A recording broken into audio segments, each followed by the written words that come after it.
அண்ணா இந்த ப்ராடக்ட் நான் விற்கிறேண்ணா, நல்லாயிருக்குண்ணா, வாங்கிக்கோங்கண்ணா. சாரிப்பா, இந்த ப்ராடக்ட் எனக்கு வேணாம்ப்பா, நீங்கள் வேறு கடையை பாருங்கப்பா.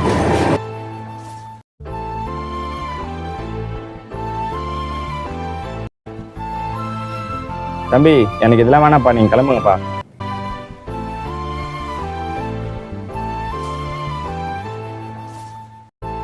அண்ணா இது நாங்களே ரெடி பண்ணி விற்கிற ப்ராடக்ட்ண்ணா, இது விற்றாதாண்ணா இன்றைக்கி சாப்பாடு, வாங்கிக்கோங்கண்ணா.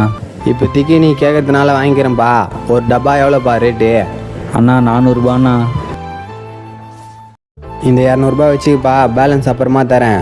ரெகுலராக சேல்ஸ் ஆச்சுன்னா தினமும் எடுத்துன்னு வந்து போட்டுரு. அண்ணா ரொம்ப நன்றிண்ணா. காலையிலேருந்து இவ்வளோ நேரம் அலைஞ்சி ஒரு பாக்ஸ் தான் விற்றுருக்கோம், அதுக்கும் முழு காசு வரல. இன்னும் எவ்வளோ கஷ்டப்பட்டாலும் பரவாயில்ல, அதுக்கான பலன் கிடைச்சா சார் தான்.